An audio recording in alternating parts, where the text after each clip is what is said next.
Error क्या होती है। चलो स्टार्ट करते हैं class. What is error? Physics में बताओ एरर क्या होती है।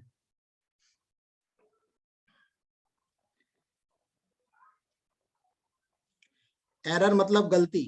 ये तो इंग्लिश का ट्रांसलेशन किया हमने हिंदी में।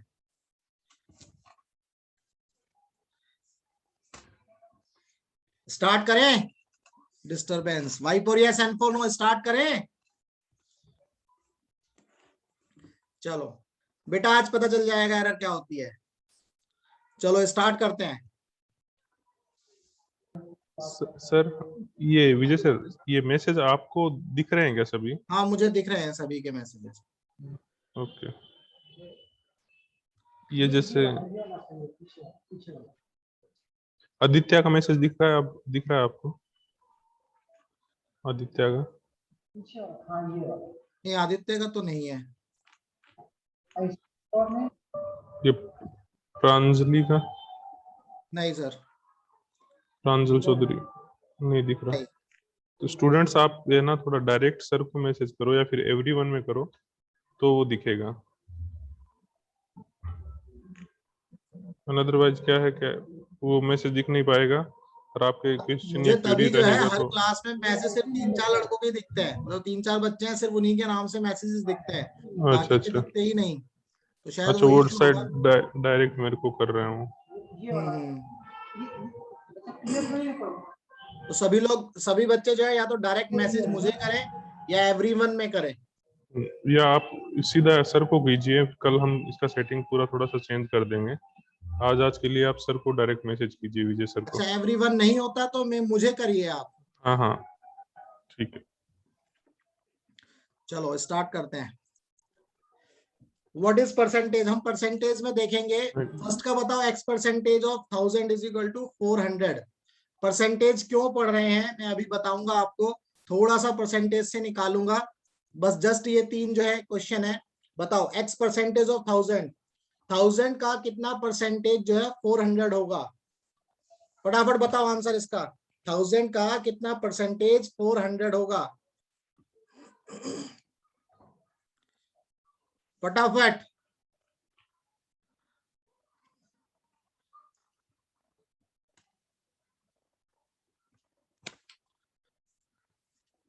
फोर्टी। बहुत बढ़िया। दैट मीन्स हम इसको इस तरह से करते हैं एक्स अपॉन में 100 इंटू 1000 और ये 2 जीरो से 2 जीरो उड़ा दी एंड दिस इज 400 और 1 जीरो से 1 जीरो ये उड़ा दी। तो एक्स आपके पास मिल गया 40। यानी कि 40% जो होगा एक्स की वैल्यू 40% जो है 1000 का 40% जो है हमें 400 देगा। 1000 का 40% हमें क्या देगा 400। सेकंड का बताओ 40% ऑफ एक्स सेम ही है। 40% of x 40% of 1000 that means we get 400। Third का बताओ। थर्ड का बताओ एक्स की वैल्यू क्या आएगी। X percentage of 50।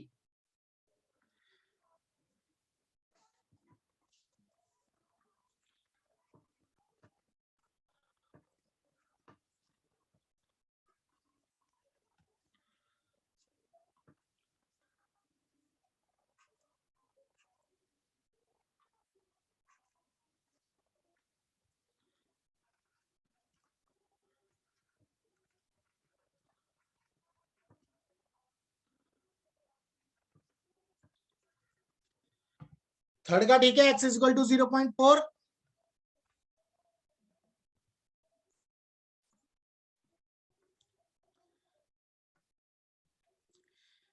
ठीक है। हम यहाँ पर परसेंटेज क्यों पढ़ रहे हैं इसको अभी मैं समझाता हूं क्यों पढ़ रहे हैं। जब हम एरर एनालिसिस पढ़ेंगे, जब हम एरर का एनालिसिस करेंगे तो वहां पर जो भी हम मेजरमेंट लेते हैं, मेजरमेंट में एक आपको टारगेटेड वैल्यू या मीन वैल्यू रहती है या ट्रू वैल्यू रहती है। उसके बाद जो है प्लस माइनस करके जो भी वैल्यू रहती है वो एरर कहलाती है। ये आपने पढ़ा है। यानी कि उतनी एरर आई है तो बेसिकली वो एरर मीन वैल्यू का कितना परसेंटेज होगी, उस तरह से हम इसको निकालते हैं। इसलिए मैंने परसेंटेज के लिए बस ये 3 क्वेश्चन किए हैं, ताकि आपको एक बार परसेंटेज जो है पता चल जाए कि हाँ इस तरह से परसेंटेज निकालते हैं। ठीक है, तो अब आगे बढ़ रहे हैं। ये स्लाइड दिख रही है सभी को? ये स्लाइड सभी को दिख रही है? Y for yes, N for no, फटाफट। ठीक है, अब हम एरर पढ़ेंगे। सबसे पहले हम क्या करेंगे, एरर पढ़ेंगे।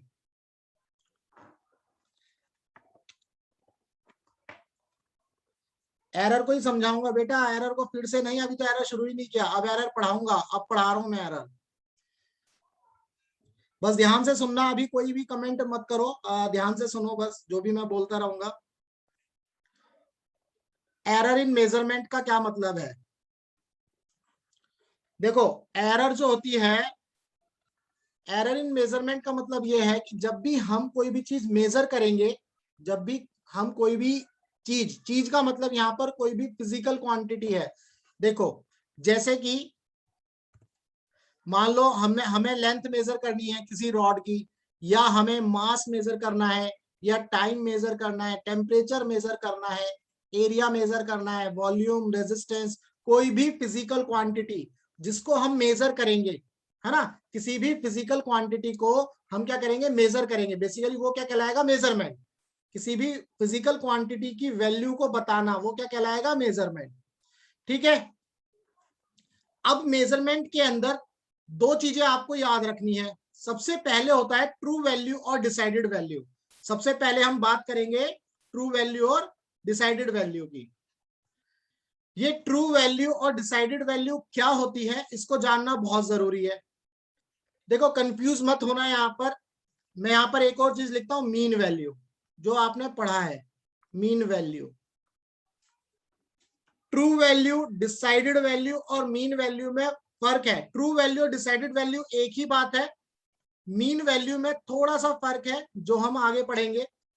अभी सिर्फ इतना याद रखो, ट्रू वैल्यू और डिसाइडेड वैल्यू यानी कि एक ऐसी वैल्यू, जैसे मान लो इस एग्जांपल में आप देख रहे हो, एक वतन टाटा है और तीन जो है आदमी है, नीलू, पीलू और लीलू। नीलू, पीलू और लीलू जो है तीन आदमी है। तो वतन टाटा के पास जो है ना बहुत सारा सोना है, वतन टाटा के पास बहुत सारा सोना है, और वो कहते हैं कि भाई मुझे जो है इस सोने से जो है एक रॉड बनानी है, इस सोने को यूज करके एक रॉड बनानी है बहुत लंबी, मतलब 50 मीटर की एक रॉड बनानी है। तो वतन टाटा जो है अपने तीन जो है होनहार, जिनसे जो मैन्युफैक्चर करते हैं, तीन मैन्युफैक्चर बंदे जो जो तीन अलग अलग कंपनियां चलाते हैं, नीलू, पीलू और लीलू, तीनों को बुलाते हैं और बोलते हैं कि भाई आप तीनों जो है ये जो सोना लेकर के जाओ और मुझे 50 मीटर की लेंथ की रॉड बना करके दो इस सोने से। तो ये जो तीनों जो है अपना जाते हैं, तो वतन टाटा ये बोलते हैं, इनके सामने एक कंडीशन रखते हैं कि भाई जिसकी भी मेजरमेंट, मतलब जिसका भी रॉड की लेंथ 50 मीटर होगी, या फिर ऐसा बोल सकते हैं जिसकी रॉड में एरर कम होगी, मैं उसको बहुत सारा इनाम दूंगा। तो वतन टाटा बोलते हैं कि जिसकी भी रॉड की एरर कम होगी, मैं उसको बहुत इनाम दूंगा। यहां तक क्लियर है? ये कहानी यहां तक क्लियर है? ठीक है, तो अब यहां पर समझो, इस चीज को बड़े ध्यान से समझो। वतन टाटा जो थे, वतन टाटा ने बोला कि भाई मुझे 50 मीटर की लेंथ की रॉड बनवानी है। तो यानी कि वतन टाटा ने डिसाइड कर लिया कि जो 50 मीटर है वो क्या होगी, ट्रू वैल्यू या डिसाइडेड वैल्यू। जो भी वैल्यू जो मैन्युफैक्चर, यानी कि जिस बंदे को कोई प्रोजेक्ट, किसी को मालिक है, मालिक ने बोला भाई मुझे तो 50 मीटर की रॉड की लेंथ चाहिए, तो वो 50 मीटर जो हो गया वो ट्रू वैल्यू कहलाएगा। यहाँ पर क्या कहलाएगा, ये ट्रू वैल्यू या फिर डिसाइडेड वैल्यू। ट्रू वैल्यू या डिसाइडेड वैल्यू इस चीज को बोल सकते हैं। ठीक है, यहां पर क्लियर है? Y for yes, N for no, true value या डिसाइडेड वैल्यू क्या है? बिल्कुल ऐसे ही जैसे मान लो आपने बोला, आपने एक कंपनी खोली और या कंपनी नहीं, आप मान लो किसी दुकान पर गए, आपने बोला भाई मुझे ब्लू कलर की टी शर्ट चाहिए या फिर मुझे ब्लैक कलर की टी शर्ट चाहिए। तो ब्लैक आपके लिए क्या हो गया, ट्रू वैल्यू हो गया या डिसाइडेड वैल्यू, कि भाई मुझे ब्लैक ही चाहिए, ब्लैक से थोड़ा ऊपर नीचे कुछ ग्रे या डार्क ब्लू, मतलब थोड़ा सा शेड्स में चले, ऐसा नहीं चाहिए, मुझे डार्क ब्लू चाहिए। इस तरह से वतन टाटा ने डिसाइड किया कि मुझे 50 मीटर की लेंथ की रॉड ही चाहिए और इसके अलावा नहीं चाहिए कुछ भी। तो वो जो है ट्रू वैल्यू या डिसाइडेड वैल्यू कहलाएगा। अब जो है नीलू, पीलू और लीलू जाते हैं, तीनों जो है इस रॉड को बनाते हैं। जब तीनों रॉड को बना करके लाते हैं और उस रॉड को मेजर किया जाता है। अब हम आगे पहुंच रहे हैं नेक्स्ट स्लाइड में। ये स्लाइड दिख रही है सभी को? Y for yes and for no?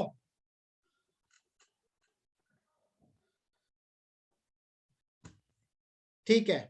तो अब वतन टाटा ने तो बता दिया था भाई कि आपको जो है 50 मीटर की रॉड, जो है 50 मीटर की लेंथ की रॉड बनानी थी, तो ट्रू वैल्यू तो 50 मीटर हो गई थी। अब क्या किया, इन ये जो तीनों अपनी अपनी रॉड बना करके लेके आए, नीलू, पीलू और लीलू, तीनों ने क्या किया, तीनों ने रॉड को मेजर करना शुरू किया। नीलू ने जब मेजर किया तो नीलू की रॉड की लेंथ आई 51, पीलू की आई 50.1 मीटर और लीलू की आई 50.01। नीलू की रॉड की लेंथ 51, पीलू की 50.1 और लीलू की 50.01। और ट्रू वैल्यू हमारी 50 थी। ट्रू वैल्यू हमारी क्या थी? 50 थी। तो एरर जब भी हम निकालते हैं, जब भी हम एरर का फॉर्मूला देखते हैं, वो होता है ट्रू वैल्यू या true value minus measured value, या फिर measured value minus true value. यहां आप फॉर्मूला देख सकते हो, true value minus measured value और measured value minus true value. दोनों में से कुछ भी यूज करो, कोई भी दिक्कत नहीं है। अब हमें एरर बतानी है। तो नीलू ने जो रॉड बनाई थी उसमें कितनी एरर आई भाई? 51 क्या थी measured value minus true value, तो 1 आ गया आपके पास। पीलू की जो रॉड जो बनी थी उसमें एरर आई 50.1 मेजर्ड वैल्यू थी, ये सारी मैंने मेजर्ड वैल्यू यहां पर लिखी हुई है, और minus 50, that means it is true value, और ये आया हमारे पास 0.1। फिर लीलू ने जो रॉड बनाई थी उसकी जो मेजरमेंट थी 50.01, देन एरर हमने निकाली 50.01 माइनस 50, तो हमें मिला 0.01। यहां तक क्लियर है? एरर हमने निकाल ली है। नीलू की एरर आई 1, पीलू की 0.1, लीलू की 0.01। यहां तक क्लियर है? Y for yes and for no?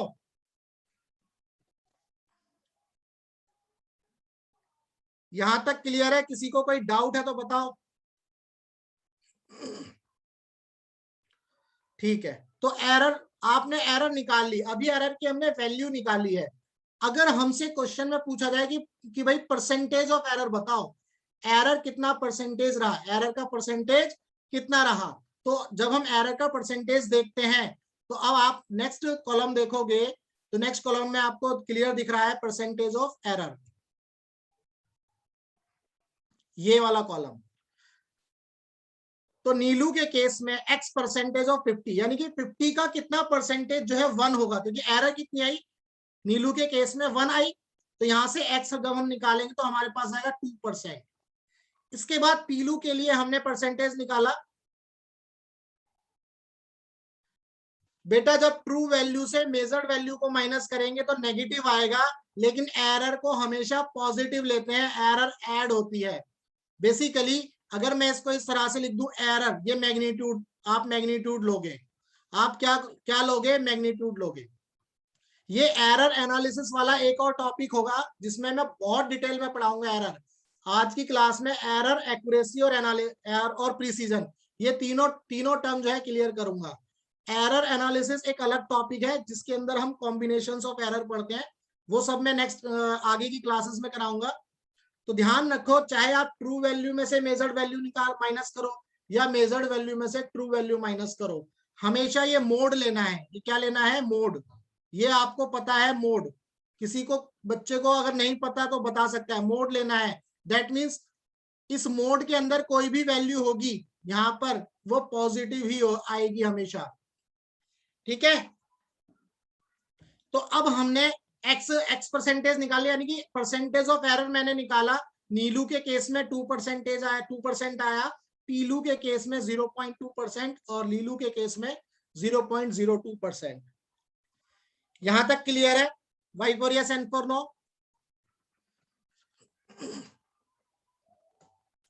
तो फटाफट बताओ किसके किसकी रीडिंग में या किसकी रॉड की लेंथ जो थी एरर कम थी, किसकी रॉड की लेंथ में एरर कम थी, फटाफट बताओ।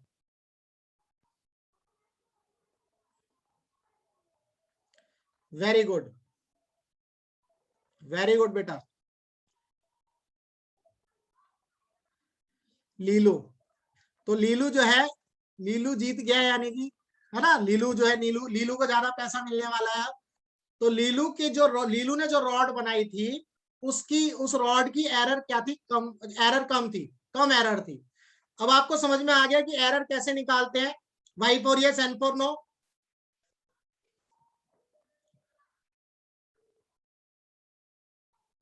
ठीक है, बहुत बढ़िया, यानी कि true value minus measured value और measured value minus true value. यहां ध्यान रखना, ट्रू वैल्यू और मीन वैल्यू में एक माइन्यूट डिफरेंस है जो मैं बताऊंगा आगे।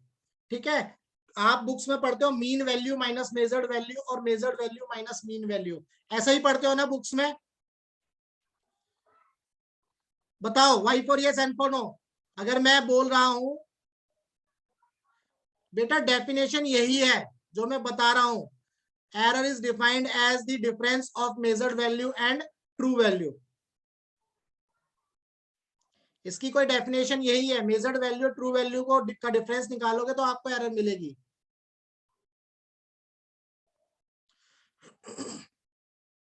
तो आप जब पढ़ोगे ना मीन वैल्यू और ट्रू वैल्यू में थोड़ा सा डिफरेंस है जो मैं आपको आगे की क्लासेस में बताऊंगा। अब आगे बढ़ते हैं,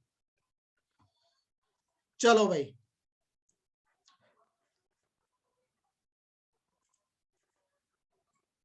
अब यहां देखो, अब ये सारी चीजें तो अब हमने कर ही ली थी। अब नीलू को सबसे कम जो एरर आई थी लीलू की आई, सबसे कम एरर किसकी आई, लीलू की आई। ठीक है, तो एरर तो हमने देख ली। अब बात करते हैं हम एक्यूरेसी की। एक्यूरेसी क्या होता है बेटा, एक्यूरेसी देखो एरर का उल्टा है भाई। एक्यूरेसी क्या है, एरर का उल्टा है। कोई बंदा अगर गलती कम करेगा तो इसका मतलब वो एक्यूरेट है, वो सही है भाई। एरर और एक्यूरेसी में इतना ही तो फर्क है, एक्यूरेसी एरर का उल्टा होगा, रिवर्स हो जाएगा। जो जिसके अंदर ज्यादा एरर होगी उसके अंदर जो है एक्यूरेसी कम होगी, और जिसके अंदर एरर कम होगी वो ज्यादा एक्यूरेट होगा। यहां पर क्लियर है, Y for yes N for no, accuracy clear है। हाँ, तो अब आप देख के बता सकते हो इसमें कि जो सबसे ज्यादा एक्यूरेट रिजल्ट किसका था, लीलू का था। सबसे ज्यादा एक्यूरेट रिजल्ट किसका था, लीलू का। और सबसे खराब रिजल्ट किसका रहा, सबसे खराब रिजल्ट यानी कि सबसे बेकार, मतलब जो ज्यादा एक्यूरेट नहीं था, वो किसका रिजल्ट था, किसका मेजरमेंट था या किसकी रॉड थी, नीलू की। वेरी गुड, नीलू की रॉड की जो लेंथ, नीलू ने जो रॉड बनाई थी उस रॉड की लेंथ में एरर ज्यादा थी, इसीलिए वो ज्यादा एक्यूरेट नहीं थी। क्लियर है, यहां पर एरर और एक्यूरेसी क्लियर है, Y for yes and for no. ठीक है, तो अब आप यहाँ डायग्राम में देख सकते हो कि लीलू जो है, लीलू को बहुत सारा खजाना मिला है और लीलू जो है बहुत मजे से खजाना लेकर के चला गया। वतन टाटा साहब ने उसको बहुत पैसा दिया है। बाकी सारी चीजें यहाँ सेम है, सिर्फ यहाँ पर इतना ही मैंने बताया है कि जो इनवर्स ऑफ एरर होगा, यानी कि इनवर्स ऑफ एरर और closeness of measured value to true value. Error का इनवर्स जो होगा एक्यूरेसी कहलाएगा, और जो भी वैल्यू हम मेजर कर रहे हैं अगर वो ट्रू वैल्यू के बहुत नजदीक है तो वो एक्यूरेसी यानी कि एक्यूरेट रिजल्ट कहलाएगा। Closeness of measured value to true value वो हमारा क्या कहलाएगा, एक्यूरेट या एक्यूरेसी कहलाएगा। तो आप देखो सभी इनकी सभी की रीडिंग में यहाँ पर जो 51 था और 50 के बीच में बहुत ज्यादा गैप था। यहाँ पर 50.1 और 50 में गैप आया 0.1 का। लेकिन पीलू के केस में, पीलू ने, एक मिनट, लीलू के केस में 50.01 और 50 ये दोनों आए तो हमें हमारी जो एरर आई थी 0.01, यानी कि इस केस में मेजर्ड वैल्यू ट्रू वैल्यू के ज्यादा नजदीक थी, ज्यादा क्लोज थी, इसीलिए ये वाला रिजल्ट जो है ज्यादा एक्यूरेट था। क्लियर है, Y for yes and for no. ठीक है, तो अब आपने एरर पढ़ लिया, एक्यूरेसी पढ़ लिया, अब हम प्रिसीजन पढ़ेंगे। उससे पहले एक क्वेश्चन करेंगे। बताओ फटाफट इस क्वेश्चन का आंसर बताओ।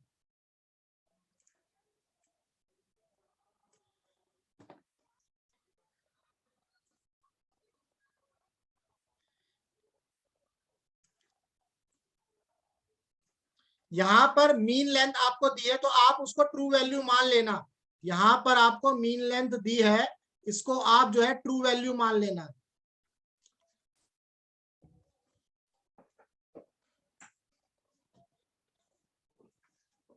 ए,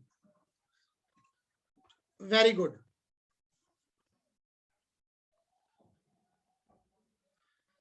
अच्छा, इसको कैलकुलेट करने की जरूरत थी क्या? कोई बता सकता है? इस क्वेश्चन को कैलकुलेट करने की जरूरत थी क्या? Y for yes and for no, या सिर्फ देखकर ही बताया जा सकता है? हाँ, आप इसको देख करके ही बता सकते हो कि ये कौन सी रीडिंग जो है 5 के ज्यादा क्लोज है। जो ज्यादा क्लोज होगी वही वैल्यू क्या होगी, एक्यूरेट होगी, उसके अंदर एरर कम होगी। ठीक है, बट अगर हम ये जज नहीं कर पाते कि कौन सी वैल्यू ज्यादा एक्यूरेट है, तो फिर हमारे पास एक ही ऑप्शन बचता है, सॉल्व करना। That means true value minus measured value. ठीक है, true value minus measured value कर लेंगे। फर्स्ट रीडिंग के लिए करेंगे 5 माइनस 4.9, सेकेंड रीडिंग के लिए करेंगे 5 माइनस 4.805, थर्ड रीडिंग के लिए सॉल्व कर लेंगे 5 माइनस 5.25। ऐसे ही फोर्थ रीडिंग के लिए भी हम 5 माइनस 5.4, तो ये आ गया 0.4, ये आ जाएगा 0.25, ये कितना आ जाएगा 5 0 3 0.305, सॉरी नो 39 और 10 में से 8 गया 295, 0.295, ये वाला हो जाएगा 0.1। ठीक है, तो यहां से आप देख सकते हो फर्स्ट रीडिंग के अंदर जो है एरर कम है, यानी कि ये ज्यादा एक्यूरेट है। क्लियर है, क्योंकि ये वैल्यू सबसे कम है, सबसे छोटी है, सबसे छोटी वैल्यू है ये। क्लियर है ये क्वेश्चन? आगे बढ़े। हम किसी भी तरह से मतलब ऑब्जर्व करके भी बता सकते हैं और कैलकुलेट करके भी बता सकते हैं कि किस मेजरमेंट में जो है एरर ज्यादा है और किस मेजरमेंट में एरर कम है, यानी कि कौन सा रिजल्ट जो है ज्यादा एक्यूरेट है और कौन सा रिजल्ट कम एक्यूरेट है। ठीक है, आगे बढ़ते हैं। अब बात करते हैं प्रिसीजन की। प्रिसीजन को बहुत ध्यान से समझना। तो आपके सामने क्वेश्चन नजर आ रहा है, which of the following measurement is most precise. तो क्या आप इसको बता सकते हैं? पहले ही क्वेश्चन आ गया। राहुल बेटा वेरी गुड, आपने तो पहले ही बता दिया। अब मुझे आंसर बताओ, इसका आंसर तो आपने बता दिया, बट क्यों, क्या होता है प्रिसीजन, बताओ।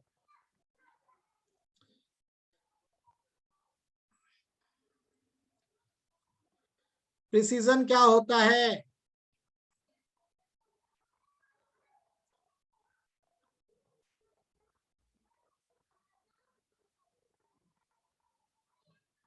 अच्छा, कुछ बच्चे बी भी बोल रहे हैं इसका आंसर, तो इसीलिए जो है अब इसको ठीक करना पड़ेगा। प्रिसीजन का मतलब क्या होता है बेटा? प्रिसीजन का मतलब बताओ, आंसर तो चलो ठीक है बता दिया, प्रिसीजन का मतलब भी तो बताओ।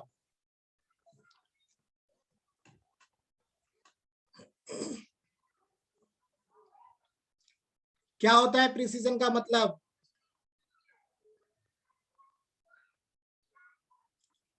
अच्छा ये बताओ, प्रिसीजन जो है,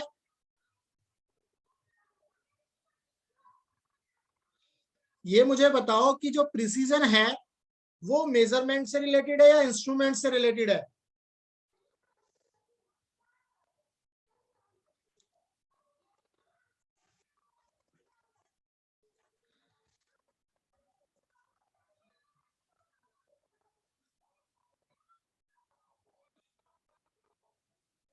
प्रिसीजन मेजरमेंट से रिलेटेड है या इंस्ट्रूमेंट से? अच्छा, चलो तो एक खेल खेलते हैं, एक खेल खेलते हैं, खेलोगे? एक खेल खेलोगे? चलो खेलते हैं। एक पेज निकाल लो सभी लोग, दिख रहा है ऐसा पेज? एक पेज ले लो अपने पास, एक ऐसा पेज ले लो। सभी लोगों ने ले लिया? सिर्फ मुझे ही नहीं देखना, ये करना है, आंख बंद करके करना है आपको। सभी लोगों ने एक पेज ले लिया, छोटा ले लो बड़ा ले लो, सेम ले लो, जैसा भी है, कोई इशू नहीं है।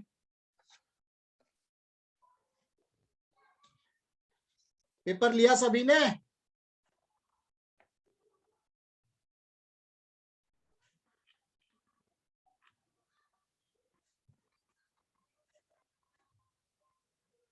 राहुल सर, हेलो, हाँ राहुल जी,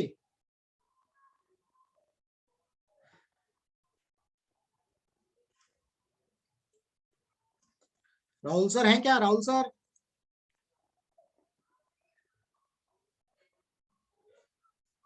चलो राहुल सर नहीं है, आवाज नहीं आ रही है।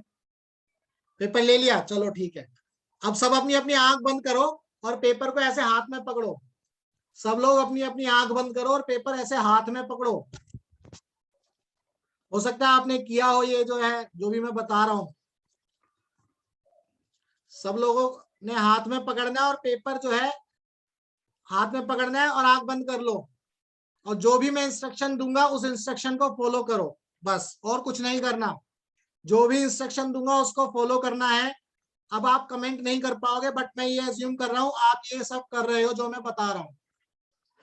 तो पहले फर्स्ट फोल्ड करो, एक बार पेपर को मोड़ो सभी लोग, पहले एक बार पेपर को मोड़ लो सभी लोग,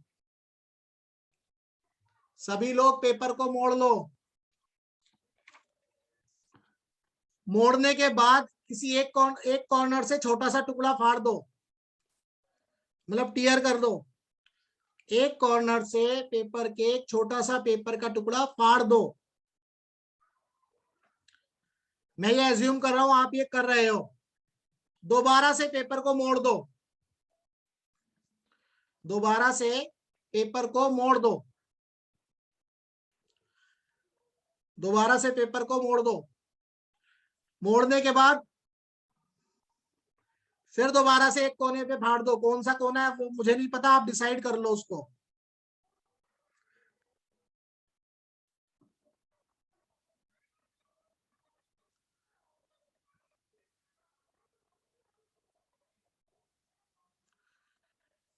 नहीं, मुझे बता, मुझे ये इंस्ट्रक्शन देनी पड़ेगी कि राइट कॉर्नर से फाड़ना है लेफ्ट से, मैंने थोड़ा ध्यान नहीं दिया।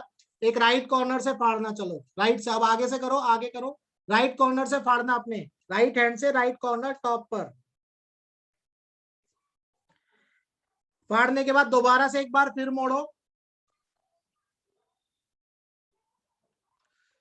फिर मोड़ने के बाद फिर एक राइट कॉर्नर, राइट टॉप, मतलब राइट साइड का कॉर्नर, टॉप का कॉर्नर, वहां से फिर फाड़ दो पेपर। राहुल सर हो क्या आप क्लास में? जी सर जी। इन सबके कैमरे ऑन कर सकते हैं? इनके स्टूडेंट्स के? हाँ, एक बार कर दीजिए अगर हो सकता है तो। ठीक है, मैं करता हूँ। हाँ, कर दिया सर। अब सभी लोग अपने कैमरे ऑन कर दो ताकि मुझे दिखे क्या करा आपने। अब सब लोग अपने पेपर मुझे दिखा सकते हो और एक दूसरे का भी देखोगे आप सबका पेपर।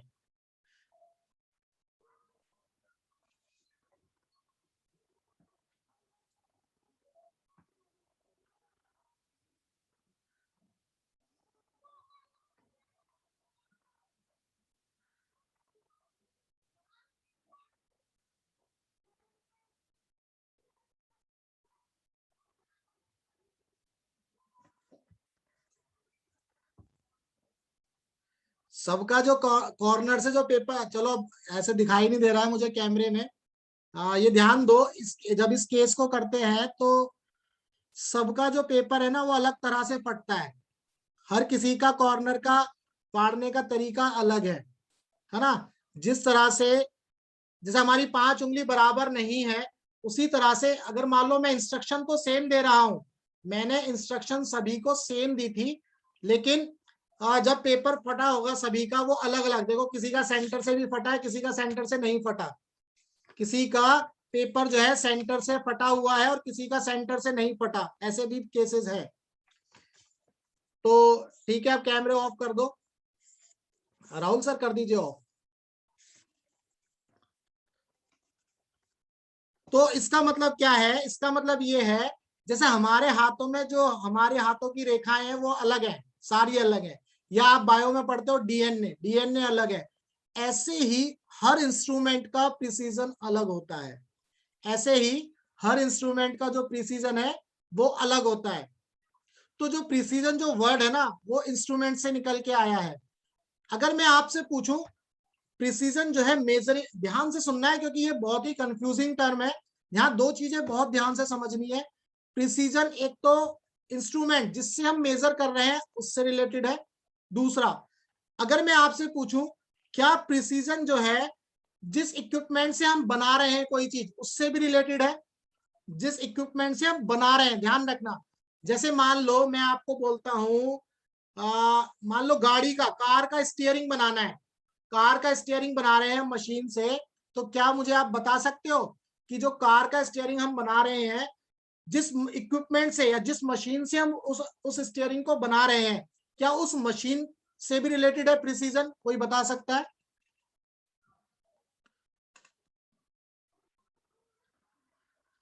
किसी को आइडिया है क्या मशीन से भी रिलेटेड होगा प्रिसीजन? कोई मुझे बताएगा? कमेंट करो भाई।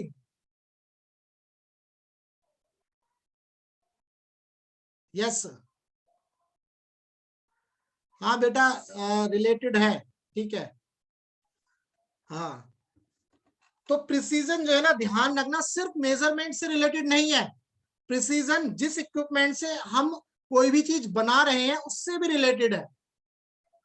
तो इसका मतलब, और जैसा कि मैंने बताया कि सारी चीजें इक्वल नहीं होती, सेम नहीं होती, जैसे हमारे पांचों उंगली बराबर नहीं है, जैसे डीएनए सबका अलग अलग है, फिंगर्स पे जो हमारी हस्तरेखाएं है वो भी हमारी अलग अलग है, ये सारी चीजें जब सभी अलग अलग है तो हमारा जो क्या कहते हैं, तो इसी तरह से हर इंस्ट्रूमेंट का जो प्रिसीजन है वो भी अलग अलग होगा, हर इंस्ट्रूमेंट का प्रिसीजन अलग अलग होगा। यहां तक क्लियर है? प्रिसीजन की इतनी बात क्लियर है कि प्रिसीजन जो है हर इंस्ट्रूमेंट का अलग अलग होगा, जिस तरह से डीएनए होता है सबका, ऐसा समझ लो, सबका बही खाता और सबकी किस्मत अलग अलग है ना, बिल्कुल ऐसे ही प्रिसीजन भी हर इंस्ट्रूमेंट का अलग है। ऐसे ही वो इक्विपमेंट जिससे हम कोई चीज बना रहे हैं उसका भी प्रिसीजन अलग होता है। इतनी बात क्लियर है? चलो, अब ये तो बात थी हमारी, ये तो मैंने एक लैंग्वेज के टर्म में बताया कि भाई ये जो है प्रिसीजन हर इंस्ट्रूमेंट का अलग होता है, और जिस भी इक्विपमेंट से हम कोई चीज बना रहे हैं, जो भी प्रोडक्ट हम बना रहे हैं उस इक्विपमेंट का प्रिसीजन भी अलग होता है। तो दो चीजें यहाँ पर ध्यान रखने की थी, दो चीजें यहाँ पर ध्यान रखने की थी, एक तो जिस जिस भी इक्विपमेंट से हम मेजर कर रहे हैं, जो भी रीडिंग हम मेजर कर रहे हैं उसका भी प्रिसीजन अलग होता है, और जो दूसरा जिससे हम उस इक्विपमेंट को बना रहे हैं, जो भी प्रोडक्ट हम बना रहे हैं ना किसी मशीन से, उस मशीन का भी प्रिसीजन अलग होता है। ये दोनों चीजें ध्यान रखनी है आपको, ठीक है? तो ये थी बात लैंग्वेज के टर्म्स में। अब बात करेंगे मैथ्स के टर्म्स में कि मैथ्स में प्रिसीजन क्या होता है। अगर हम मैथ्स में प्रिसीजन पढ़ते हैं तो यहां ध्यान दो, एक चीज मैं लिखूंगा, अभी आपने पढ़ा होगा बिल्कुल, range, range and least count. Least count पढ़ा है सभी ने? कोई बता सकता है? लीस्ट काउंट पढ़ा है सभी ने? कोई बता सकता है? अब हम प्रिसीजन का मैथमेटिकल देखेंगे इंफॉर्मेशन, मतलब किस तरह से ये मैथ्स में किस तरह से हमें देगा, किसी फॉर्मूले से हमें कैसे पता चलेगा प्रिसीजन क्या है।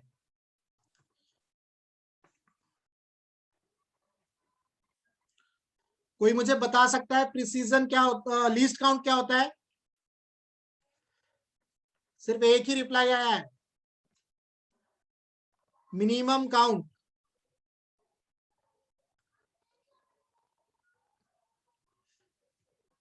मिनिमम काउंट, और कोई? सिर्फ दो रिप्लाई आए, बाकी कहाँ है भाई? सो गए क्या? Smallest measurement. और बाकी कम से कम काउंट। और बताओ, और सोचो।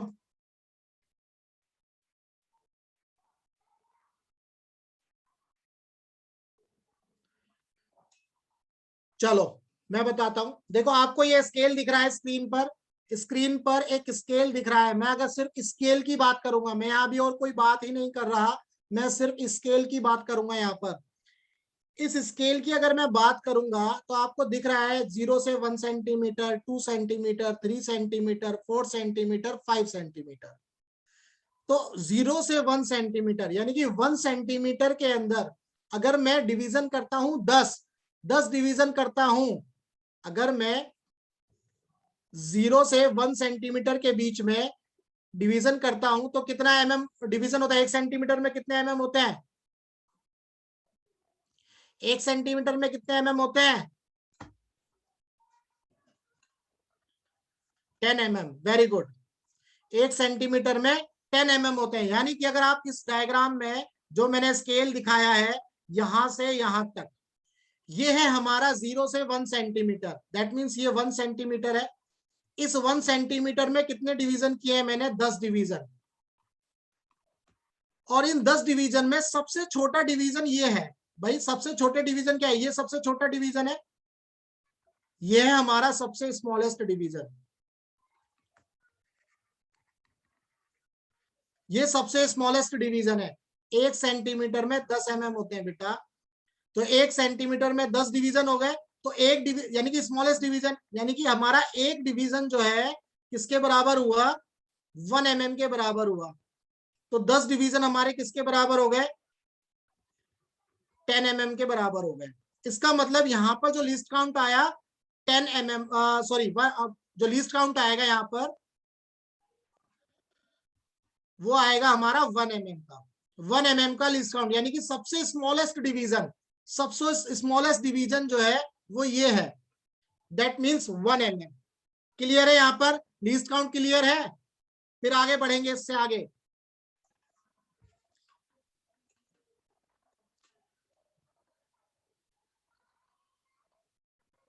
लीस्ट काउंट सभी को क्लियर है?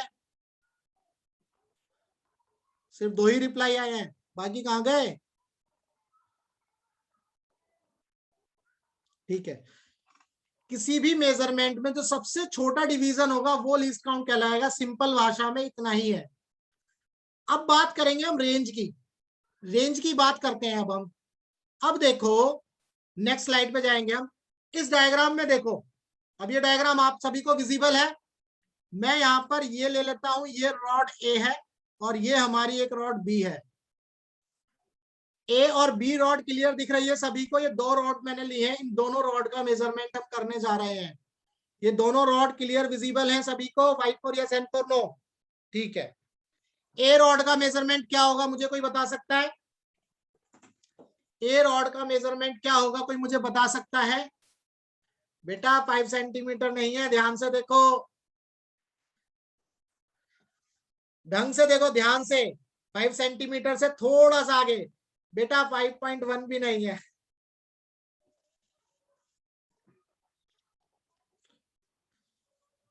ध्यान से देखो।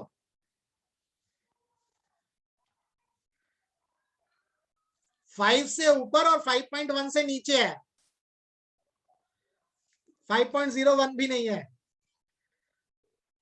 अगर आप रॉड ए को देखोगे ध्यान से, अगर इन दोनों का मेजरमेंट देखोगे तो ए का जो मेजरमेंट आ रहा है, देखो यहां ध्यान दो, 5 तो है ही है भाई, 5 तो है। अब ये जो आगे जो वैल्यू है, ये जो मैंने लाइन ड्रॉ करी है डॉट से, ये दिखी सभी को? ये जो वैल्यू है ये 5 से ज्यादा है और 5.1 से कम है। ध्यान दो, 5 से ज्यादा है, 5.1 से कम है। ठीक है।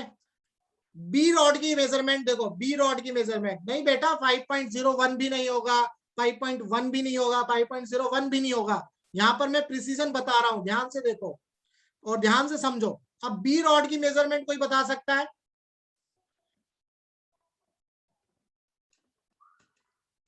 बी रॉड की मेजरमेंट कोई बता सकता है?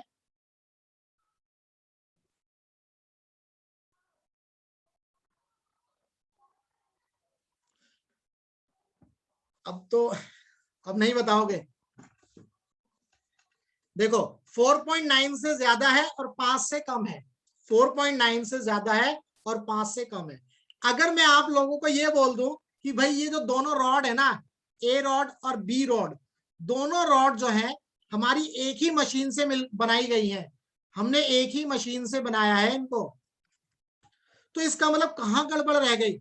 हमने इन दोनों को एक ही मशीन से बनाया था, इसका मतलब कहां गड़बड़ रह गई? तो जो गड़बड़ रही ना उसी को बोला गया प्रिसीजन। यानी कि जो भी मशीन का प्रिसीजन था वो मुझे इस स्केल पर दिख गया, जो भी उस मशीन का प्रिसीजन था वो मुझे इस स्केल पर दिख रहा है। यानी कि रॉड की जो लेंथ है 5 प्लस माइनस 0.1, 5 प्लस माइनस 0.1, ऐसा मैं लिख सकता हूं। ये देखो ये लिख सकता हूं क्या? 5 प्लस माइनस 0.1 क्या मैं लिख सकता हूं? Y for yes, N for no? Very good. तो ये मैं लिख सकता हूं ना 5 प्लस माइनस 0.1। अब ये जो 0.1 है यही तो हमारा क्या है? यही तो सबसे स्मॉलेस्ट डिवीजन था। यहां देखो अगर आप, तो 5 से एक ऊपर चला गया मैं, और इससे पहले 4.9 के लिए 5 से एक नीचे चला गया। तो दैट मीन्स हमारी जो ये मशीन है, ये जो मशीन है, ये मशीन जो भी रॉड बनाएगी, जो भी रॉड मैन्युफैक्चर करेगी, उस रॉड की जो लेंथ होगी ना 5 प्लस माइनस 0.1 के अंदर होगी। 5 और प्लस माइनस 0.1 के अंदर होगी। क्लियर है? Y for yes, N for no? ये जो स्टेटमेंट मैंने बोला है, जो भी मशीन ए रॉड और बी रॉड को बना रही है, अगर मैं कोई सी रॉड लेकर के आ जाऊंगा, वो सी रॉड जो बनेगी वो 5 प्लस माइनस 0.1 के अंदर बनेगी। यहां तक क्लियर है? Y for yes, N for no? ठीक है। अब इसी 0.1 को अगर आप ध्यान से देखो तो ये 0.1 आपका लीस्ट काउंट की तरह भी दिख रहा है, और यही 0.1 आपका एक तरह से अगर मैं बात करूं तो ये रेंज की तरह भी दिख रहा है, और अगर इसको ही बात करूं तो ये प्रिसीजन की तरह भी हमें दिख रहा है। कंफ्यूजिंग टर्म है, ध्यान रखना, तीनों को ध्यान से समझना, बुक से पढ़ते हो नहीं समझ में आता। ये जो 0.1 है ये लीस्ट काउंट की तरह दिख रहा है, यहां तक लीस्ट काउंट की तरह दिख रहा है, ये सबको पता चल रहा है। 0.1 लीस्ट काउंट है इस स्केल का, ये सबको पता चल रहा है। Y for yes, N for no? ठीक है।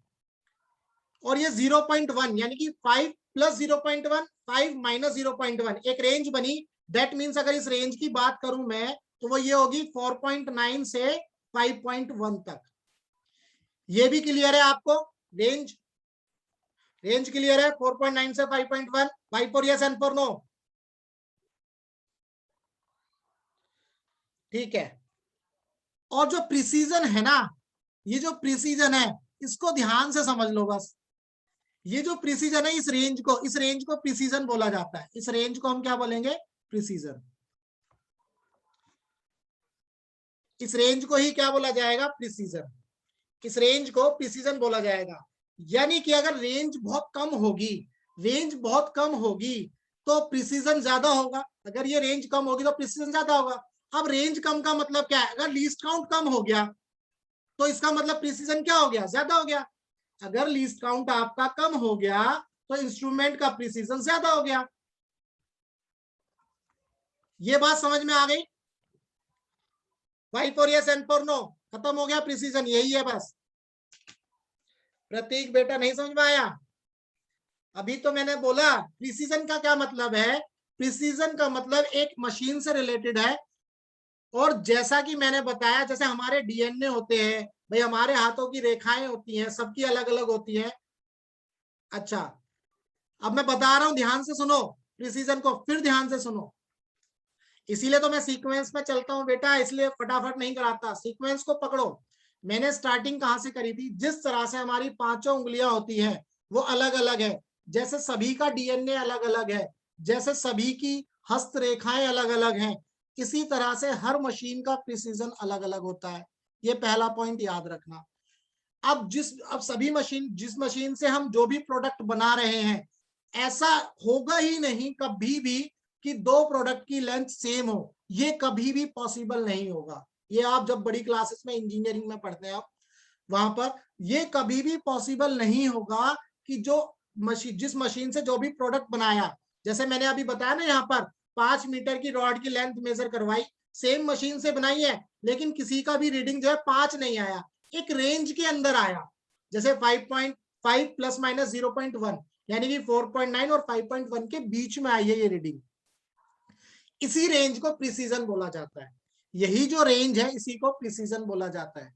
अगर ये रेंज कम हो गई, अगर ये रेंज कम हो गई, तो यानी कि आपकी जो रीडिंग आएंगी वो प्रिसाइज आएंगी। अगर ये रेंज कम हो गई तो आपकी रीडिंग प्रिसाइज आएंगी। अब चूंकि ये रेंज अगर आप देखो 4.9 और 5.1 का अगर डिफरेंस निकालोगे तो वो यही तो है 0.1, और 0.1 क्या आपका लीस्ट काउंट। अगर लीस्ट काउंट कम हो जाता है तो इसका मतलब आपका इंस्ट्रूमेंट प्रिसाइज है। जिसका लीस्ट काउंट सबसे कम होगा वो ज्यादा प्रिसाइज होगा। अब क्लियर है क्या? Y for yes, N for no. Prateek, Komal, बेटा बताओ।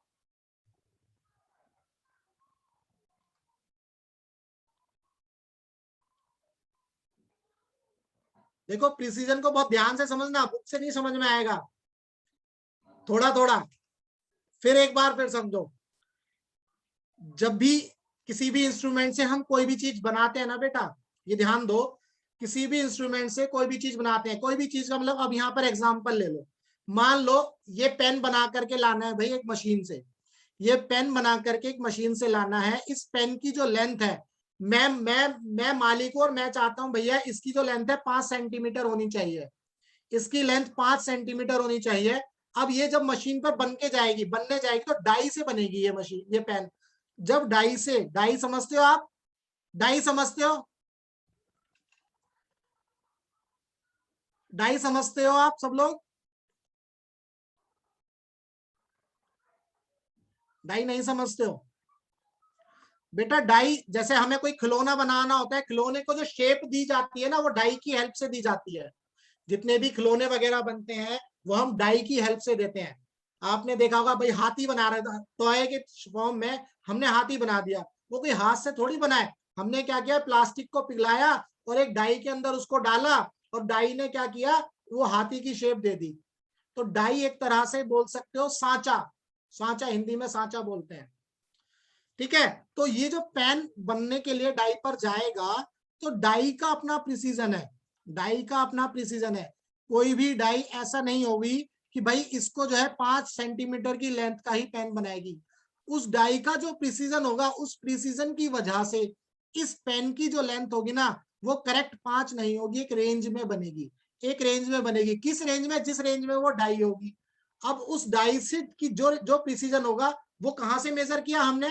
जब ये पेन बनकर आया, हमने इसको जो है स्केल पर रखा और हमें रीडिंग मिली 5.5 प्लस माइनस 0.1, 5 प्लस माइनस 0.1। इसका मतलब ये जो 0.1 है, ये हमारा क्या था, ये हमारा प्रिसीजन कहलाता है। मतलब एक रेंज बनेगी 4.9 से 5.1 के बीच में ही सारे पेन बनेंगे। अब मुझे एक पेन थोड़ी बनाना है, अगर मैं 100 पेन बनाऊंगा तो वो 100 पेन भी 4.9 से 5.1 के बीच में बनेंगे। तो यही हमारा क्या कहलाता है, प्रिसीजन। अब देखो मैं एक और चीज आपको बताता हूँ, ये अलग कैसे होगा। एक और, अगर आपको ध्यान से समझो इस चीज को, अलग कैसे होगा।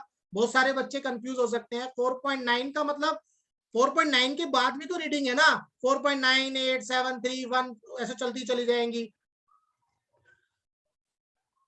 है ना। ऐसे ही जो ये रीडिंग आ रही है 5.16673 ऐसे रीडिंग चलती रहेगी इनफाइनाइट तक। भाई ये रीडिंग कहाँ मेजर हो पा रही है? ये तो रीडिंग मेजर नहीं हो पा रही। हम हद से कहां तक मेजर करते हैं? 1 डेसिमल पॉइंट तक, या 2 या 3 डेसिमल पॉइंट तक मेजर कर पाते हैं। तो इसीलिए अगर आप ध्यान से देखो, इसके आगे भी तो रीडिंग है, इसके आगे जो रीडिंग है वो तो इनफाइनाइट चल रही है।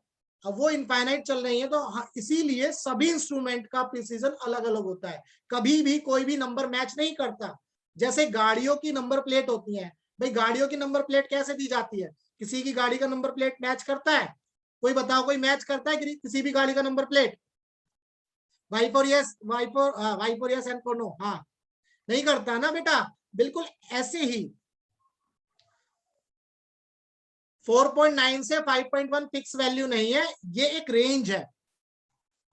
हाँ, जैसे गाड़ियों के नंबर में आप देखो ना, जैसे भाई मेरी गाड़ी का नंबर मान लो कुछ 4 डिजिट पीछे 4 नंबर रहते हैं, बिल्कुल ऐसे ही ये 4 नंबर सबके अलग अलग है। लेकिन मेजरमेंट में डेसिमल के बाद भी तो कुछ भी नंबर हो सकता है, जरूरी थोड़ा ना 5.1 ही हो, इसके आगे भी तो कुछ हो सकता है। तो ऐसे ही मान लो 4.98765432 ऐसे चलता चला जाएगा ये तो नंबर।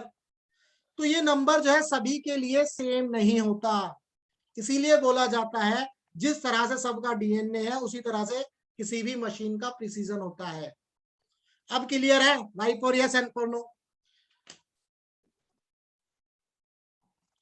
तो अब आगे बढ़े। प्रतीक बेटा, कोमल बताओ। ठीक है, तो अब आपको मेरे साथ मुझे लगता है आप क्लियर हो गया है कि प्रिसीजन क्या होता है। प्रिसीजन बेसिकली एक रेंज होगी मैथमेटिकली। अब मैं अगर इसको सिंपल बता देता ना रेंज, तो आपको समझ में नहीं आता, मैं बोल देता ये होता है प्रिसीजन।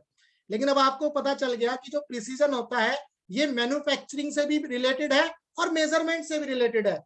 अगर मैन्युफैक्चरिंग में प्रिसीजन है ना, तो आपके मेजरमेंट में भी प्रिसीजन आएगा ही आएगा। ये अब आपको क्लियर हो गया। ठीक है भाई, अब इस क्वेश्चन पर आ जाते हैं। अब इस क्वेश्चन पर अब अच्छा, यहां आपको ये पता चल गया जिसका लीस्ट काउंट कम होगा उसका प्रिसीजन सबसे ज्यादा होगा, जिसका भी लीस्ट काउंट कम होगा उसका प्रिसीजन क्या होगा? ज्यादा होगा। ये अब आपको पता चल गया। तो अगर मैं फर्स्ट, अब मैं इसको देखो समझाता हूं। आपने इसको वीडियो में कहीं देखा होगा सॉल्यूशन को, पता नहीं कैसे देखा है। अब मैं इसको अच्छे से समझाता हूँ, एक्सप्लेन करता हूँ। सबसे पहले हम बात करते हैं 5 किलोमीटर की। मैं पहले डी की बात करता हूं। 5 किलोमीटर, सबसे पहले मैं 5 किलोमीटर की बात करता हूं। भाई हमारे पास, इसको ध्यान से समझना है एक एक पॉइंट को। अगर ये क्वेश्चन समझ लिया ना तो प्रिसीजन समझ लो आ जाएगा और अच्छे से समझ में। 5 किलोमीटर का मतलब है बेटा, ऑप्शन 1 है करेक्ट है, लेकिन इसको एक्सप्लेन करता हूं मैं, चीजें समझ में आएंगी यहाँ पर और अच्छे से। जो मैंने लीस्ट काउंट से रिलेट करके बताया है वो और अच्छे से आएगा समझ में। अगर 5 किलोमीटर को, अगर 5 किलोमीटर को मैं इस तरह से लिख दूं 5000 मीटर, कोई दिक्कत नहीं है किसी को भी। इसका मतलब मेरे पास एक ऐसा स्केल है, लीस्ट काउंट कम होगा तो प्रिसीजन ज्यादा कैसे होगा? बेटा अभी एक क्वेश्चन आएगा उसमें समझ में आ जाएगा। नेक्स्ट क्वेश्चन आएगा इसके बाद तो आपको क्लियर हो जाएगा। बेटा प्रिसीजन का मतलब यही है रेंज। अगर रेंज कम हो गई, क्योंकि रेंज क्या है, लीस्ट काउंट से तो पता चल रहा है। ये जो यहाँ पर 0.1 था यही तो लीस्ट काउंट था। अगर ये कम हो गया, ये वैल्यू और कम हो गई, तो आपका प्रिसीजन बढ़ जाएगा। देखो अभी इस क्वेश्चन में देखना आएगा। मैं इसको इस तरह से लिख सकता हूँ 5000 मीटर, 5 किलोमीटर को मैं 5000 मीटर लिख सकता हूँ। इसके बाद अब आपको पता है इसको मेजर करने के लिए मेरे पास एक ऐसा स्केल होना चाहिए, इसको मेजर करने के लिए एक ऐसा स्केल होना चाहिए जो किलोमीटर को मेजर करे। भाई मान लो ये 0 और यहां से ये 1 किलोमीटर, 1 किलोमीटर, ऐसे ही आगे जाएगा, आगे जाकर के 2 किलोमीटर। तो 1 किलोमीटर में मैं 10 डिवीजन करूंगा, 1 2 3 4 5, 1 2 3 4 और ये आ गया 5। इसका मतलब इसका एक डिवीजन जो है, इसका एक डिवीजन जो है 100 मीटर के बराबर होगा। इस पॉइंट, ये पॉइंट क्लियर है मेरा। 5 किलोमीटर में मैंने उसको 5000 मीटर में कन्वर्ट किया। उसके बाद जो 1 किलोमीटर के अंदर जो डिवीजन बनेंगे वो 100 मीटर बनेंगे, मतलब 10 डिवीजन, यानी कि एक डिवीजन 100 मीटर का होगा। यहाँ क्लियर है ये क्लियर है, 1 डिवीजन 100 मीटर के बराबर होगा। हाँ, तो एक डिवीजन जब 100 मीटर के बराबर होगा तो आपका 5, अगर मेरे को 5 किलोमीटर लिखना है तो मैं अगर इसको रेंज में लिखना चाहूंगा तो 5000 मीटर प्लस माइनस 100 मीटर, यानी कि कोई भी रीडिंग जो आएगी वो 5000 मीटर प्लस माइनस 100 मीटर के अंदर में आएगी। ये क्लियर है? ये किस तरह से मैंने लिखा है, ये पॉइंट क्लियर है?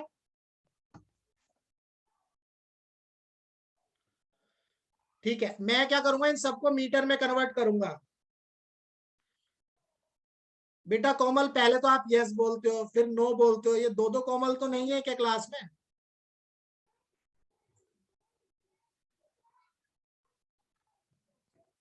वन किलोमीटर को मैंने 10 डिवीजन करे, जैसे यहाँ पर 1 सेंटीमीटर के 10 डिवीजन करे थे, एक डिवीजन हमारा 1 mm के बराबर था, ऐसे ही इस केस में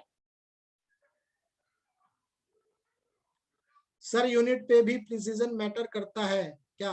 बिकॉज यूनिट बड़ा होगा तो प्रिसीजन कम होगा ना। बेटा अब आप देखो सबकी यूनिट अलग अलग है ना, अभी आपको क्लियर हो जाएगा।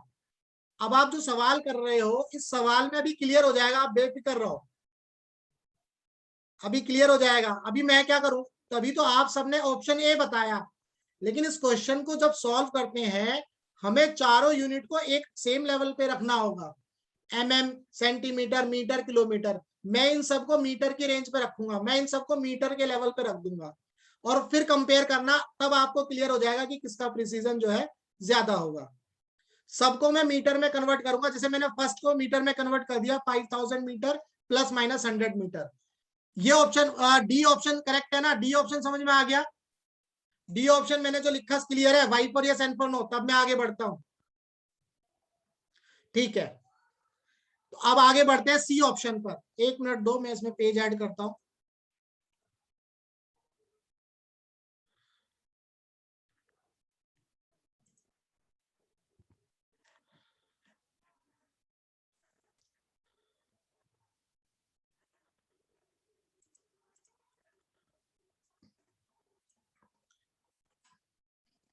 अब हमारा नेक्स्ट क्या है, सी ऑप्शन है हमारा 5 मीटर। सी है हमारा 5 मीटर। अब ये बताओ भाई, अब 5 मीटर को मेजर करूंगा तो मेरे को एक ऐसा स्केल लेना होगा जो ये मेजर करेगा 1 मीटर, 2 मीटर, 3 मीटर, 4 मीटर, है ना, 5 मीटर, इस तरह से मेजर करेगा। ये जो है हमारा किस इस तरह से ही मेजर करेगा, एक ऐसा मेजरमेंट, एक ऐसा स्केल लेना होगा जो मीटर में मेजर करेगा। अब अगर इसके 10 डिवीजन करूंगा, 1 2 3 4 5, 1 2 3 4 और एक 5। अब ये बताओ, ये जो 10 डिवीजन है, एक डिवीजन किसके बराबर होगा? एक डिवीजन किसके बराबर होगा, फटाफट बताओ। हमारा इसमें एक डिवीजन किसके बराबर होगा बेटा, ये बताओ फटाफट। यस, एक डिवीजन हमारा 10 सेंटीमीटर के बराबर होगा, है ना। तो अगर मैं इसको ऐसे लिख दूं, 0.1 मीटर लिख दूं, तो कोई दिक्कत है? वेरी गुड प्रतीक, वेरी गुड। हम इसको सेंटीमीटर को मीटर में कन्वर्ट करेंगे। तो अब अगर मैं सी का जो मेजरमेंट लिखूंगा वो इस तरह से लिखूंगा, 5 मीटर प्लस माइनस 0.1 मीटर। ये क्लियर है सभी को? सी का मेजरमेंट क्लियर है? भावना आपने नो बोल, भावना, अच्छा।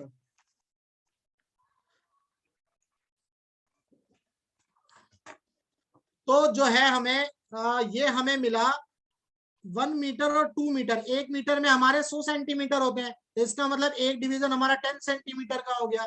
तो इस सेंटीमीटर को मैंने कन्वर्ट किया 0.1 मीटर में, और जब मैं इसको रीडिंग को लिखूंगा तो मैं इस तरह से लिख सकता हूं, 5 metre plus minus 0.1 metre. D की बात करते हैं, सॉरी बी ऑप्शन है ना हमारा, बी ऑप्शन, डी तो हो गया। बी ऑप्शन क्या है हमारा, 5 सेंटीमीटर, 5 सेंटीमीटर। अब देखो 5 सेंटीमीटर यानी कि जब मैं मेजर करूंगा तो 1 2 3 4 और ये आ गया 5। तो इसका मतलब यहां पर जो है, यहां पर मैं इसके कितने डिवीजन करूंगा, 10 डिवीजन जब करूंगा, 1 2 3 4 5, 1 2 3 4 और ये 5। तो इसका मतलब इसका एक डिवीजन किसके बराबर होगा, फटाफट बताओ। 5 सेंटीमीटर का एक डिवीजन किसके बराबर होगा? वेरी गुड, हाँ 1 सेंटीमीटर, यानी कि आपके पास कितना मिलता है, 10 mm, है ना। यानी कि एक डिवीजन आपका किसके बराबर है, 1 mm के। एक डिवीजन आपका 1 mm के बराबर है। एक डिवीजन आपका 1 mm के बराबर है, एक डिवीजन आपका 1 mm के बराबर है। 1 सेंटीमीटर में 10 mm होते हैं, तो एक डिवीजन आपका 1 mm के बराबर हो गया। तो अब इस mm को अगर मैं मीटर में कन्वर्ट करूंगा तो मैं इस तरह से लिख सकता हूं 0.010 इस तरह से लिख सकता हूं, नहीं हाँ सॉरी 0.01 0.001 5 सेंटीमीटर। एक मिनट रुको, 5 सेंटीमीटर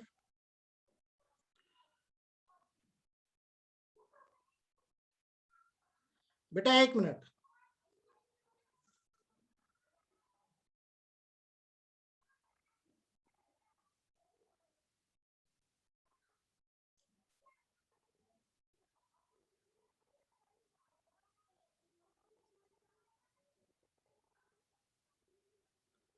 हाँ ठीक है, एक डिवीजन हमारा 1 mm के, एक डिवीजन हमारा 1 mm के बराबर हो गया, 10 डिवीजन 10 mm के, तो 1 सेंटीमीटर।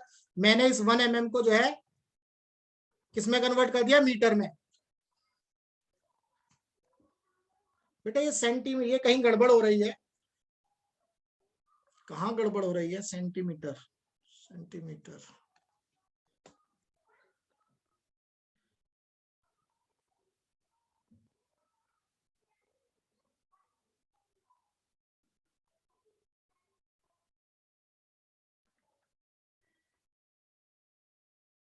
चलो ठीक है, करते हैं इसको, आएगा अभी। तो 5 सेंटीमीटर को मैं इस तरह से लिख सकता हूँ 0.05, ये मीटर में कन्वर्ट हो गया, प्लस माइनस 0.001 कर सकता हूं, ये मैं लिख सकता हूं इस तरह से। हाँ वही, मैं कहीं गड़बड़ लग रही थी मुझे। हाँ एक डिवीजन 10 mm के बराबर होगा।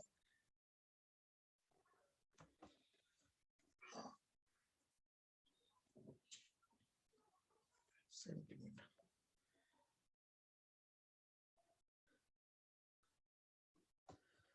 भावना, एक डिवीजन इक्वल टू 10 mm, वही मैं भी कंफ्यूज हो गया हूँ यहाँ पर, मुझे भी ध्यान नहीं आ रहा कैसे, मतलब मैं लिख नहीं पा रहा हूँ इसको। रुको मेरे को थोड़ा टाइम दो, अभी डी का कर, अभी ए का और करते हैं फिर क्लियर हो जाएगा।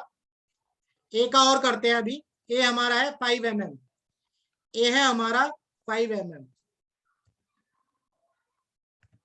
मैंने इन सबको mm में कन्वर्ट किया है। ए का और करते हैं। अब ये जो है 5 mm को अगर मैं मीटर में कन्वर्ट करूंगा तो 0.05 हो जाएगा, यहां तक क्लियर है। प्लस माइनस लिखना है अब, दैट मीन्स mm का डिवीजन करना है अब हमें, mm का डिवीजन करना है, यानी कि ये 0 होगा और ये 1 mm हो गया मान लो, तो इसके बीच में अगर आप 10 डिवीजन करोगे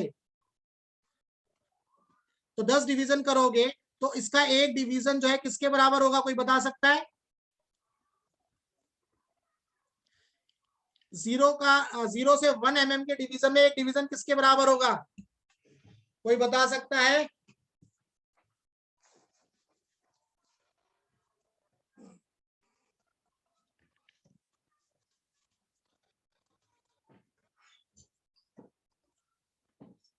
भाई अगर मैं इसको ऐसा लिख दूं, एक डिवीजन जो है 0.1 के बराबर होगा, 0.1 mm के, तो कोई गड़बड़ है?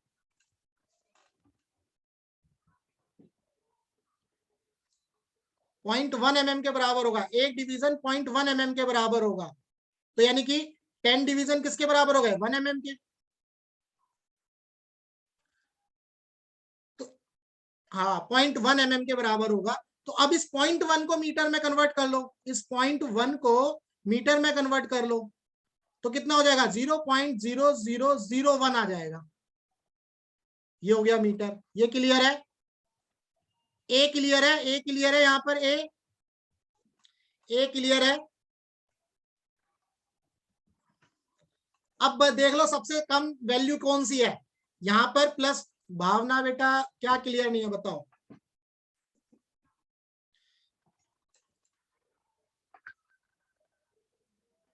भावना देखो, जो आप 5 सेंटीमीटर में बोल रहे थे उसमें कोई दिक्कत नहीं थी।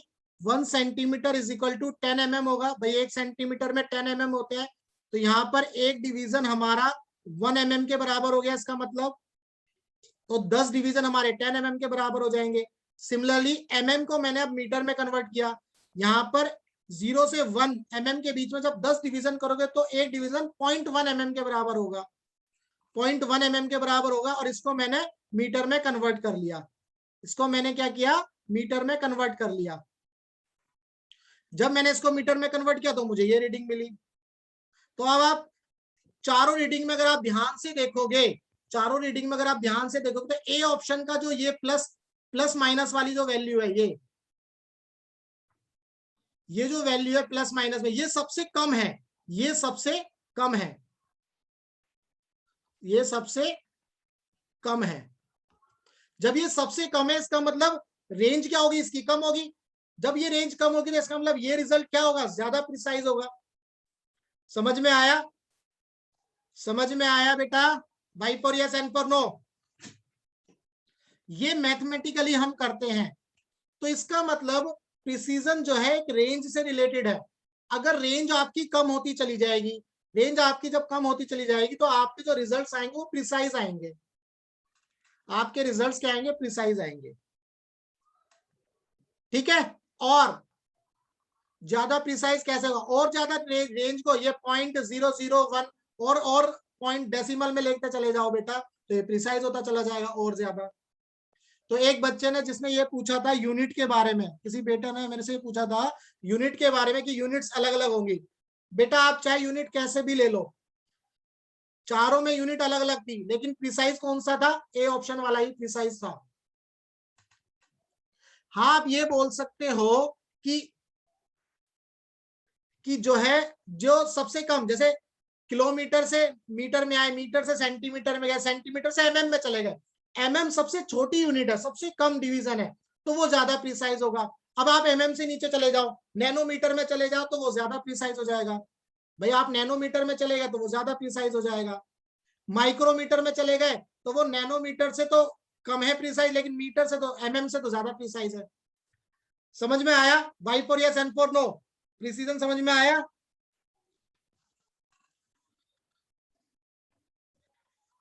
ठीक है।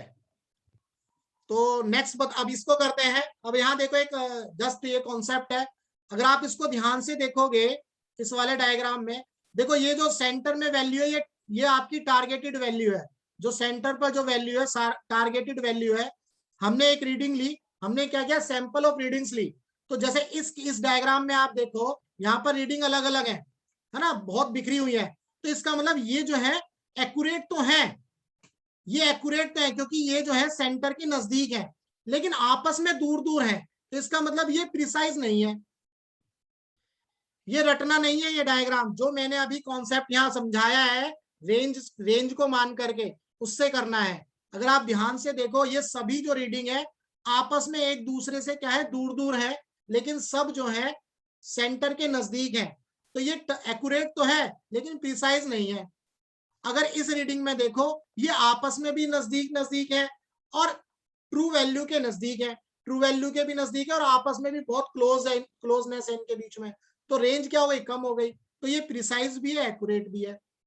इस डायग्राम में देखो ये सारी जो है आपस में दूर दूर है, तो इसका मतलब रेंज का तो दूर दूर तक अता पता है ही नहीं, है ना, तो इसका मतलब प्रिसाइज तो है ही नहीं। उसके बाद एक्यूरेसी की बात करें तो इन सब की वैल्यू सेंटर से दूर दूर है, तो इसका मतलब ये एक्यूरेट भी नहीं है, ना तो ये एक्यूरेट है और ना ही ये प्रिसाइज है। इसकी बात करें ये आपस में तो बहुत नजदीक है, इनकी वैल्यू आपस में तो क्लोज है, लेकिन सेंटर से दूर है, तो इसका मतलब ये एक्यूरेट तो नहीं है लेकिन प्रिसाइज है। ये क्लियर है प्रिसीजन का ये वाला कॉन्सेप्ट?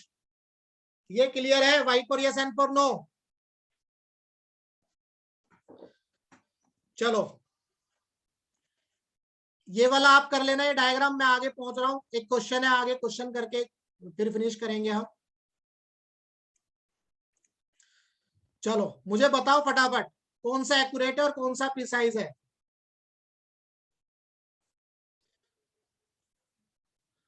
फर्स्ट सैंपल बताओ, फर्स्ट सैंपल क्या है, एक्यूरेट है प्रिसाइज है? तो मुझे पता चल जाएगा आपको कितना समझ में आया है। फर्स्ट सैंपल यानी कि हमने 3 रीडिंग ली, हमारी जो ट्रू वैल्यू है वो 50 है, ये ध्यान रखना, हमारी जो ट्रू वैल्यू है वो 50 है। बताओ फर्स्ट सैंपल एक्यूरेट है या एक्यूरेट होगा या नहीं होगा, ये बताओ पहले तो।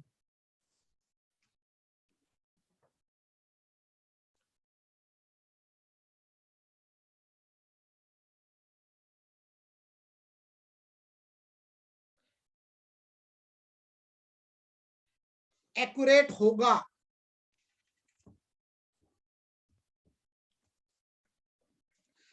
बेटा ध्यान से देखो, ध्यान से, क्या ये 50 के नजदीक है? देखो ना 50 के नजदीक है क्या? बहुत ध्यान से देखो, क्या ये 50 के नजदीक है ये वैल्यू? तो इसका मतलब एक्यूरेट कैसे हो जाएगा? एक्यूरेट तो नहीं होगा। इसका मतलब एरर ज्यादा है ना इसमें, तो इसका मतलब ये एक्यूरेट तो नहीं है। अब प्रिसाइज की बात करो, प्रिसाइज के लिए हम क्या निकालते हैं? रेंज निकालते हैं। तो जो मैक्सिमम वैल्यू और मिनिमम वैल्यू का माइनस कर दो तो आपको एक रेंज मिल जाएगी। तो रेंज आपको मिलेगी 0.2। तो रेंज बहुत कम है। रेंज क्या है? बहुत कम है। इसका मतलब ये रीडिंग आपस में तो प्रिसाइज है, लेकिन ट्रू वैल्यू के नजदीक नहीं है। ट्रू वैल्यू के नजदीक नहीं है। क्लियर है? यहाँ पर फर्स्ट सैंपल क्लियर है? 5 for yes, and for no, फटाफट। सिर्फ एक दो के कमेंट आ रहे हैं, बाकी का है।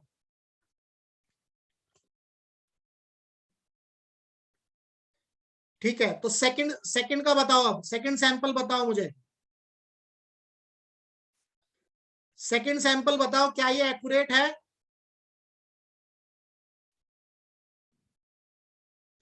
हाँ प्रतीक बेटा, यस। सेकंड सैंपल बताओ एक्यूरेट है, प्रिसाइज है?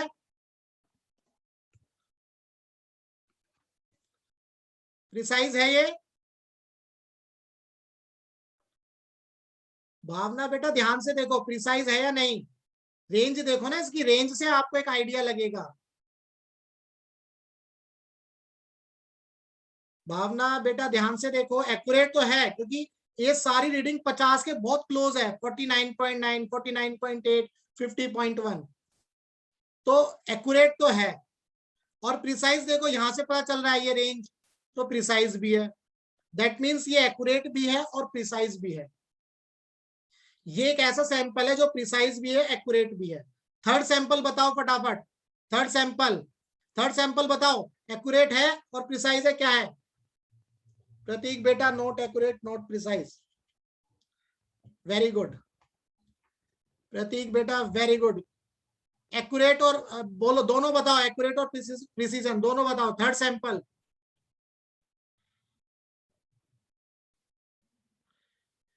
वेरी गुड बेटा कोमल, वेरी गुड, वेरी गुड भावना। भावना ऊपर वाला क्लियर हो गया था आपको? सेकंड सैंपल, ठीक है। तो थर्ड सैंपल में आपका जो है, ना तो ये एक्यूरेट है और ना ही ये प्रिसाइज है। अब आपको क्लियर क्लियर एक आइडिया लग रहा है कि हमें प्रिसीजन कैसे निकालना होता है और हमें रेंज कैसे, वो एक्यूरेसी कैसे निकालनी होती है। फोर्थ सैंपल बताओ फटाफट।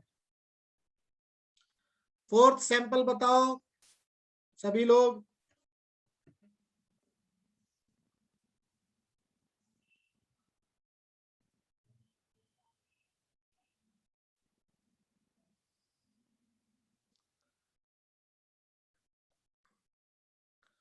फोर्थ सैंपल जो है, थोड़ा सा जो है ध्यान से देखो तो समझ में आएगा। बहुत सारे बच्चे सोचेंगे 0.5 तो नजदीक है, तो ये जो है हमारा ये ज्यादा प्रिसाइज है। प्रिसाइज भी है, एक्यूरेट भी है।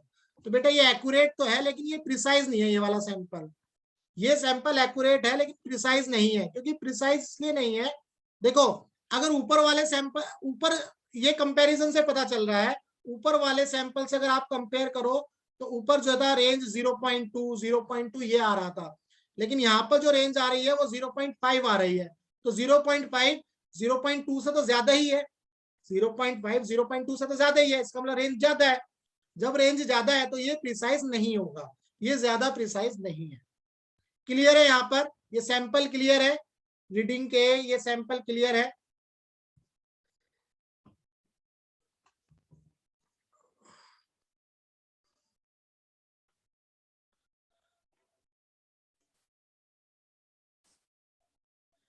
तो आपको ये टॉपिक समझ में आया, एरर, एक्यूरेसी और एनालिसिस, प्रिसीजन? फटाफट बताओ कैसा रहा आज की क्लास, कैसी रही?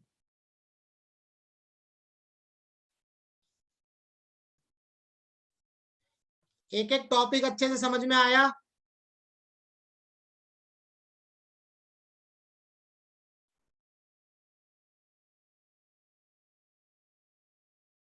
ठीक है बेटा, वेरी गुड। ठीक है, तो आज की क्लास में इतना ही, क्योंकि आज हमने पढ़ा एरर, एक्यूरेसी और प्रिसीजन। एरर का एनालिसिस, जो एरर का एनालिसिस करते हैं ना, उसमें हम जो टाइप पढ़ेंगे, एरर के कितने टाइप होते हैं, एरर किन कारणों की वजह से होती है, ये जो है हम आगे पढ़ेंगे। एरर एनालिसिस बिल्कुल सेपरेट चैप्टर है। आज तुम्हें एरर का मैंने एक ब्रीफ बताया है, उसके बाद एक्यूरेसी और प्रिसीजन, ये तीनों इसलिए बताए हैं क्योंकि ये तीनों आपस में एक दूसरे से लिंक है, तीनों के बीच में रिलेशन है, इसलिए मैंने ये अच्छे से बताया। अब जो कल की क्लास में हम जो है सिग्निफिकेंट फिगर और राउंडिंग ऑफ करेंगे, सिग्निफिकेंट और राउंडिंग ऑफ करने के बाद लीस्ट काउंट एरर, बेटा अभी नहीं कराया, बेटा अभी नहीं कराया, मैंने बोला ना वो एरर एनालिसिस में कराऊंगा। आज तो मैंने आपको सिर्फ एरर, एक्यूरेसी और प्रिसीजन से रूबरू कराया है। थैंक यू बेटा। तो आपको आज तो मैंने जो है एरर और एक्यूरेसी और प्रिसीजन से रूबरू कराया है। अब जो नेक्स्ट क्लास में हम सिग्निफिकेंट फिगर और राउंडिंग ऑफ पढ़ेंगे, उसके रूल्स पढ़ेंगे और कुछ न्यूमेरिकल करेंगे, फिर हम एरर एनालिसिस पढ़ेंगे उसके बाद, ठीक है, क्योंकि उसमें सिग्निफिकेंट फिगर और राउंडिंग ऑफ का इस्तेमाल होगा, इसीलिए फिर एरर एनालिसिस बाद में आता है। अब मैंने ये सारी चीजें पहले इसलिए पढ़ाई है क्योंकि ये सिग्निफिकेंट फिगर के अंदर आ रही होंगी कहीं ना कहीं, समझ रहे हो?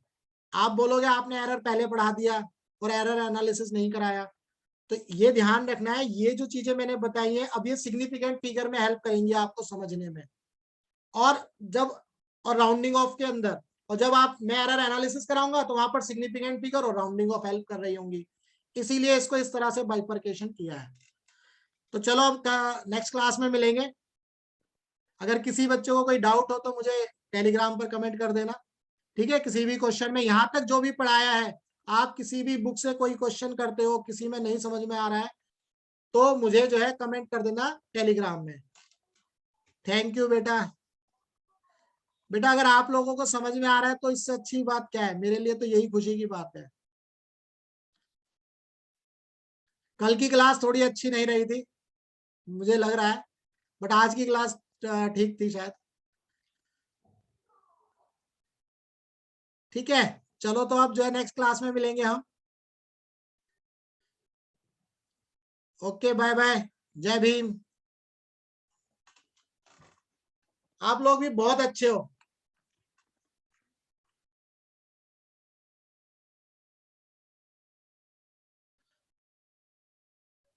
साक्षी बेटा, जो कन्वर्जन फैक्टर मैंने टेलीग्राम पर दिया है वो आप बेटा टेलीग्राम पर बात करो ना, पूछो तो हो सकता है, कुछ तो डिस्कशन करो ना। टेलीग्राम पर तो सब शांत बैठे रहते हैं, मैं क्वेश्चन दे देता हूँ और सब शांत बैठे रहते हैं। बेटा वो इसीलिए तो दिया है ताकि हम जो है यहाँ का जो टाइम है, यहाँ पर हम कॉन्सेप्ट में निकालें, कुछ न्यूमेरिकल में निकालें, जो डाउट है वो वहां क्लियर कर ले, और किसी को डाउट होता है तो बताते तो है। तो आप जो है टेलीग्राम पर जो है फटाफट वो रहो, क्या कहते हैं, मतलब एंगेज रहा करो। जो भी एक दो क्वेश्चन, मैं दिन में ज्यादा क्वेश्चन देता भी नहीं हूँ, टॉपिक के हिसाब से 2-3 सवाल देता हूँ। जितने डायमेंशनल एनालिसिस के सवाल मैंने दिए उससे बाहर नहीं आएगा, ये ध्यान रखना, उतने में ही काम हो जाएगा। चलो तो आपका नेक्स्ट क्लास में मिलेंगे। Okay, bye bye, thank you बेटा। आप लोगों को अच्छा लग रहा है, मुझे भी अच्छा लग रहा है। थैंक यू, बाय बाय, जय भीम।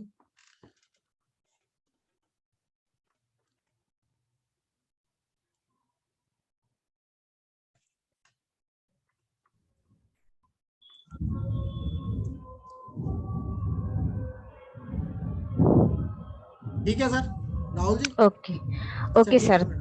Thank you sir.